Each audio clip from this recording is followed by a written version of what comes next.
Now, his channel has grown quite large in the time since I covered him and even had a debate with him.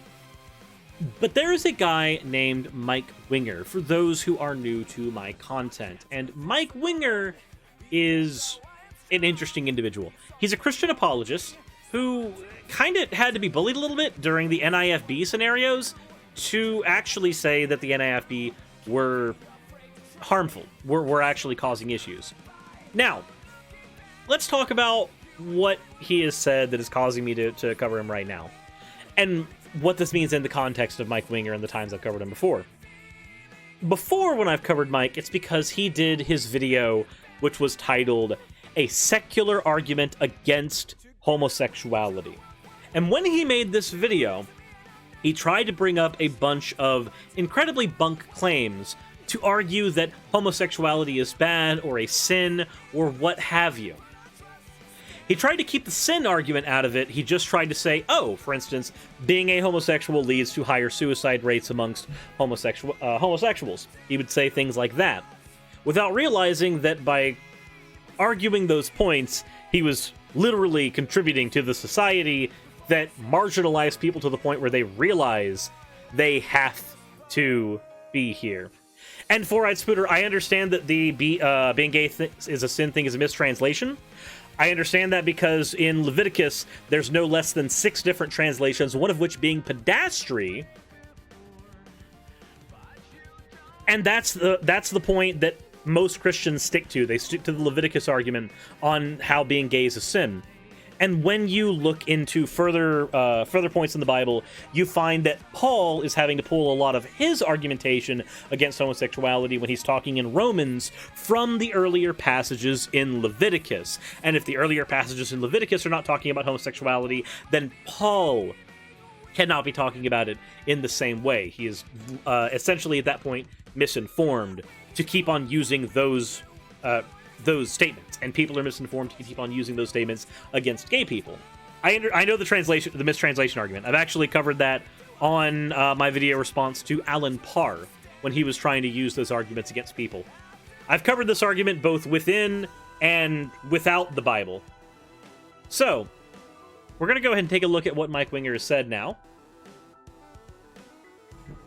And I will quote him as best I can. Atheism, when consistent, empties everything from value. Love, goodness, nobility, beauty, and evil are all mere social constructs. Atheism harms atheists. But there's good news. Everything having such genuine value is actually one of the reasons atheism is wrong.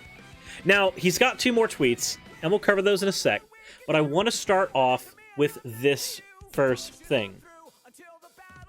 Love, goodness, nobility, beauty, evil, all being social constructs. There is nothing about that that makes them not important. When we talk about issues of gender, we can argue that gender is a social construct, and it doesn't stop it from being important. For many people, their gender has a large impact on their lives, regardless of its social construction.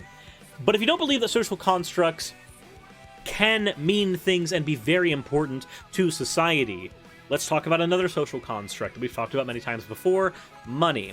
Money only has value because we give it value. If everybody in the United States were to agree simultaneously that the American dollar had no value, the American dollar's value would plummet to 0 immediately. Actually, everybody around the world, rather, because the American dollar is a standard that is used in more places than just America. Maybe I need to retrace that step. But point is, if we stop agreeing on the value of the value of the dollar changes in comportation with our belief. Same with love. What is considered love changes based on the people who are experiencing that love. Goodness, as a concept, changes based on the person judging what is good. For instance, for one individual, something that is good can be throwing a gay person out on the street because they are gay. To another person, they could see that as vehemently evil. And the fact that they have different perspectives on this, because these are in fact social constructs, does not change the fact that these are important. It is a largely apologist-centered idea that everything only has worth if it traces back to something that is ultimate. Largely, they think the standards for good, nobility, beauty, etc. are all going to dial back to God in some way. And if God is your standard for those things, there's nothing wrong with that. But there's also nothing wrong for your standards being subjective. It doesn't actually drain those things of value. This is a scapegoat that is used to try to guilt atheists into being Christians. Second part of the tweet. This could easily be seen as a jab at atheists or an attempt to say, I'm superior to atheists because blah blah blah. Please don't hear it in that tone. I'm just aware that all of us can jump headlong into things that we think are wise and freedom-giving, which actually rob us. So, let's go ahead and cover this one real quick. He says this can easily be seen as a jab, which means he understands that this is, in fact, bad optics. He knows this is bad optics. And he's trying to say that, no, this isn't me trying to say I'm superior to atheists. Not in that tone, anyway. But he is incredibly arrogant in thinking that he is convinced, or in being convinced, rather, that his logic, his method, is the superior version to everything. He doesn't admit that he could be wrong here. Everyone can jump headlong into things that they think are wise and freedom-giving, which actually rob them. The implication here being that Mike knows what is really freedom-giving. So let's look at the third part of the tweet to figure out what that is, unless some of you have already read ahead.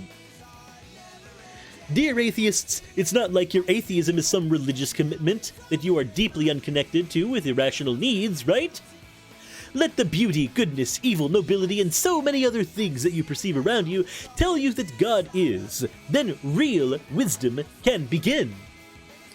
So again, he can argue in his second tweet that he's not trying to say he's superior to atheists, but what he does end up doing is arguing that his perspective is superior to them. Because in his perspective, everything has genuine value only when it can dial back to God in some way, shape, or form. If he wants to bring up evil and good, then he might also want to consider the fact that the problem of evil has been an issue for his God for ages. Now, Mike might retort to this, saying that without an objective standard for good or evil, how can we really judge anything as such?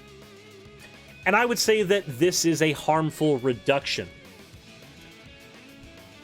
There is no reason, even if something is subjective, that it cannot have real, tangible value. Again, I point to money. Money has real, tangible value. That value is largely calculated by the amount that we agree that value has.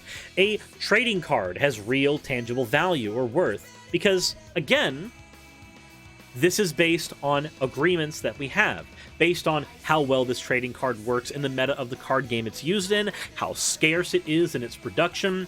These all factor into our agreements. A counter to this might be that... I just realized the Sonic Unleashed theme song playing in the background is maybe not the best theme for this particular moment, but it's fine. We're going to keep on rolling with it anyway. You might counter that the agreement is not what matters because I brought up objective values like scarcity or performance. But the fact of the matter is that despite scarcity and performance, we can still agree on a card having less or more value. The mere fact that in a post hoc circumstance, we largely gravitate towards increasing the value of something because of its performance or scarcity does not change the fact that we have in fact agreed on those things to begin with. For instance, a card might stay equally scarce its entire run cycle, and its ability to be utilized may be equally good throughout its entire run cycle. But, much like was the case in the Yu-Gi-Oh! Pack Star Strike Blast, there was a card called Vanity's Emptiness that was a common card with little to no value, and it shot up to a $40 card 5 years after its production cycle ran. Because despite it not being that scarce of a card, nobody paid attention to it, and despite it being one of the best cards in the game that was eventually banned from play, nobody paid attention to it.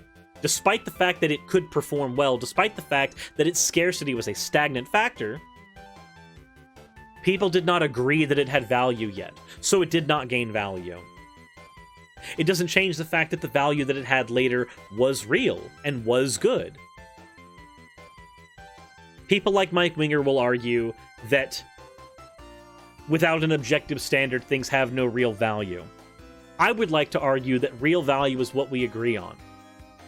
And largely, most atheists agree that his God is bullshit, and that opinion has value.